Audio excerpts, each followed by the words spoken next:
Bonjour, ben voilà, je suis à l'hôtel avant de partir pour quelques jours en congé. Je suis désolée pour la voix, j'ai le nez complètement bouché, voilà. Donc, ben, pas trop le choix en fait, hein,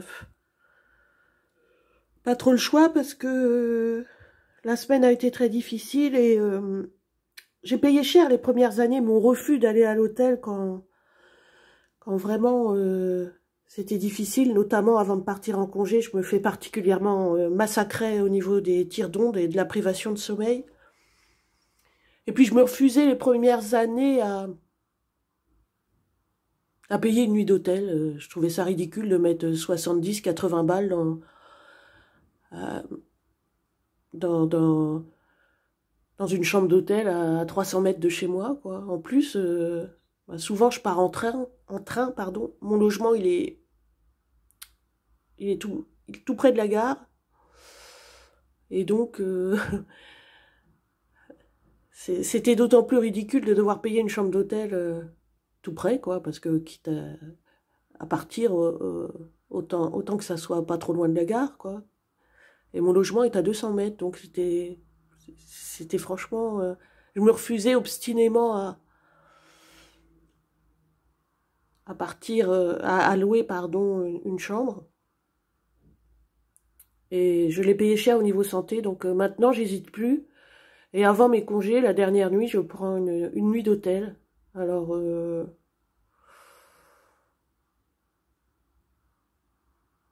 en fait, ça les vaut les 70 ou 80 balles parce que déjà, le harcèlement peut venir peut-être jusqu'ici. Hein, je suis pas encore bien loin de chez moi, mais bon, généralement, ça se passe plutôt bien une fois que je suis à l'hôtel. Là, c'était miraculeux car il y avait une baignoire en plus. Donc, vu l'état du corps, les courbatures et tout, de la fièvre aussi, j'ai eu beaucoup. Quand vous voyez une baignoire, le bain, le bain vous appelle. Hein. Je suis désolée pour la consommation d'eau parce que c'est pas bonne presse de prendre un bain, mais là, franchement, je crois que j'ai rarement autant apprécié de prendre un bain dans ma vie sans être espionnée en plus.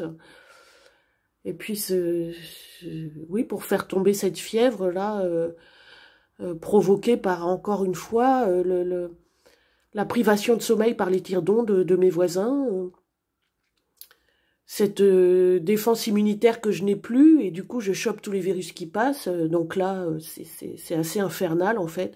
Et j'ai cru vraiment que j'allais pas m'en sortir. D'ailleurs, dans mes vidéos, il y en a une il y a 1 an, au mois de juillet. Hein, alors, j'avais pris mes congés un peu plus tôt, il me semble. Ben voilà, il y a une vidéo que j'ai faite intitulée SOS parce que encore une fois, je me faisais massacrer avant de partir en congé, quoi. Ils exultent là, voilà, elle est partie à l'hôtel, voilà, c'est bien fait pour elle. Je sais pas ce qu'ils se disent à ce moment-là, mais c'est piteux, quoi. Et je voulais mettre des choses à tourner chez moi au moment où je partais, quoi, histoire quand même mon appartement ne soit pas silencieux. Puis j'ai trouvé ça, j'ai même pas. Il y a un tel, c'est tellement pas envie de leur ressembler aussi. Et j'ai déjà dit que malgré tout, hein, malgré toutes les tortures high-tech, je préférais encore ma place à la leur. Alors ils peuvent peut-être se dire que je dis ça parce que ma situation ne me permet pas vraiment de dire autre chose. Et que c'est un peu la formule magique de dire ah ben je préfère encore ma place à la leur. Mais c'est pas du tout une formule magique pour moi. Je pèse mes mots, quoi. Si demain on me disait voilà les 10 ans qui suivent, ce sera les mêmes qui viennent de passer. Soit tu les passes à ta place, soit à la place des harceleurs. Je resignerai pour les passer à ma place plutôt qu'à la leur, quoi. Je veux pas, je veux pas appartenir à ça, quoi.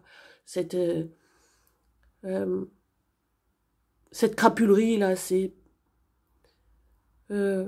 sentiment de toute puissance, de domination et tout, c'est vraiment pas mon truc, quoi. Et je vois pas comment on peut éprouver quelque satisfaction à briser la santé de quelqu'un, tout ça parce qu'on a à disposition un petit matériel qui permet de le faire.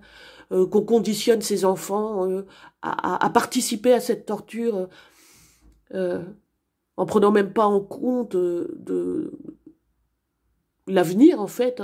Y a rien de pris en compte dans leur cerveau de détraqué, quoi. Et des cerveaux de détraqués, mais qui apparaissent sous l'enveloppe de citoyens ordinaires, de parents euh, s'investissant, s'impliquant dans l'éducation de leurs enfants, à ce qu'on en voit. Hein. C'est joli comme tout, vu de l'extérieur, mais qu'est-ce qu'il en reste, quoi? Alors vous vous faites matraquer pendant ce temps-là, ils sont contents, et puis plus la semaine avance et plus votre santé régresse.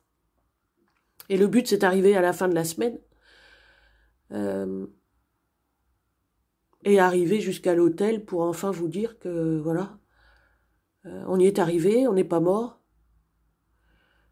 Et faut continuer de réfléchir à d'autres options pour essayer de faire, de révéler avec les moyens qu'on a, hein, et de sa modeste personne, si je puis dire, c'est cette foutue persécution là qui nous tue, quoi, à petit feu, quoi, qui nous finira.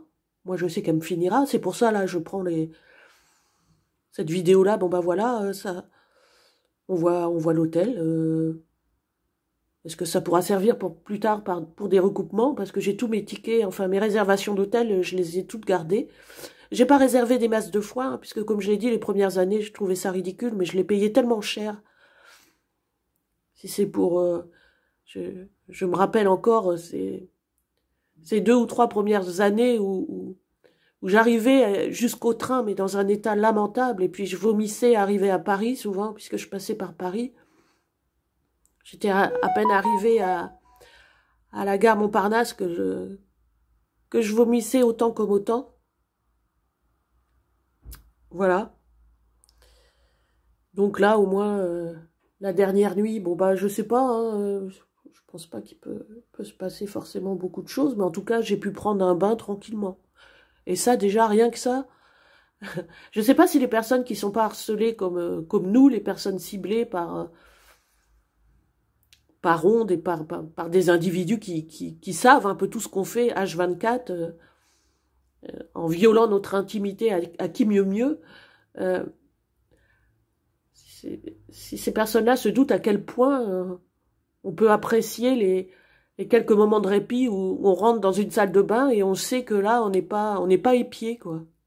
Et il n'y a pas de signe d'hostilité, comme à chaque fois chez vous, quand vous prenez une douche. Et c'est quand même agréable. Voilà.